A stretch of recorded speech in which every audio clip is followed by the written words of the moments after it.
I'm going to give you the floor on perhaps any father's favorite subject, which is their child or their children. Your son, here we know in Los Angeles, is the voice of the Clippers. We know how Noah Eagle can call a game and is excellent at his job. I got to tell you, man, that Nickelodeon broadcast, because I got a 12, I've got a 9, and a 7-year-old at home. I wanted to just see how they would react to it. And then once they left the room, because, they don't listen to their father, I found myself staying with the broadcast, Ian. It would not have worked had your son not been so good at doing the doing the nuts and bolts, but also bringing what clearly is, from your tree here, a sensibility and his own, fingerprint. I couldn't be more thrilled for you and for him, and it was awesome. It was just great, man. Really was. Yeah, Rich, it's the ultimate compliment. Everything that you just said definitely hits me in all the right places. I had a net game as this game was going on, so it was Nets Oklahoma City. I'm calling Shea Gilgeous-Alexander gliding to the rim, and my phone is blowing up. So my sense was either this is going really well or it's going really poorly, one or the other. And you have to be some kind of masochist if it's going really poorly that you're going to check in with the kid's dad and tell him, hey, this is a mess. So I then synthesized the information that it's probably going pretty well. And I got to read some of the texts as we hit a break, and yeah, I was blown away. I came home, ended up watching it off the DVR, and it was amazing. As a dad, my wife Elisa, my daughter Erin, just our whole family, and the reaction that we got, how well received it was. I was just really happy for Noah because I know he put a lot into it. He was so excited about it. It was so different and new, and the novelty of it.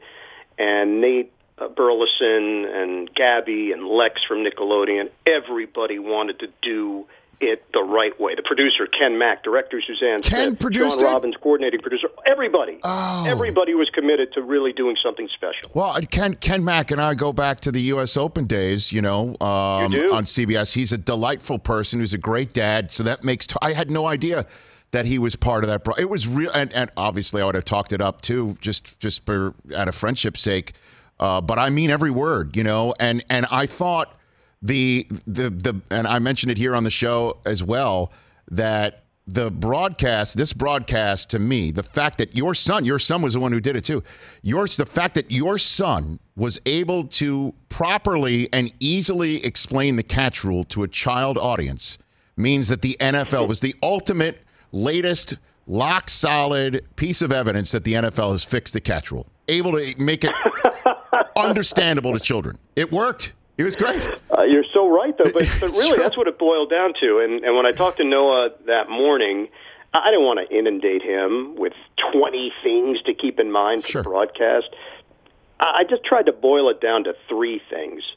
And I said, first and foremost, you have to have command of the broadcast. You have to set the tone of what this is going to be. Nobody knows what you've been talking about for the last few weeks and your Zoom meetings and your rehearsals. Nobody knows. So when you come on the air, the tone has to be set that this isn't going to be a normal NFL telecast.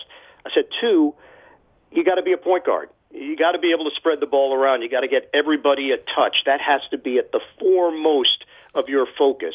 And then 3, you must have fun. If you're not having fun, the audience is not going to have fun, and that has to permeate throughout the broadcast. And I tried, at least from a dad standpoint advice, and then from a fellow broadcaster standpoint, just to key in on a few things to keep your mind right. And boy, did they not check every box. I was blown away and just thrilled and beyond proud and entertained. Also, that's the best part of it when it really does resonate in that manner. Me too. I felt the same way. Brockman, what Ian is doing right now is known as kvelling. That's what he's doing. He's kvelling right now I about his child. That's what it is. You can look it up. Look, Thad Brockman, a thesaurus. Thank you. A Yiddish. Yad has a Yiddish thesaurus. He's amazing. It's like Inspector Gadget. That's amazing. Yes, it's Thad Rosenstein, right? I didn't want to get into actual names. But... I and Noah and myself, all Syracuse Orangemen, Rich. Okay, very good. Very good. Thad went he went to Newhouse as well. Go figure. I didn't know that. Ian. No, Thad went arts and science. Hey, you watched all the way to the end. Thanks for that. Watch more right here.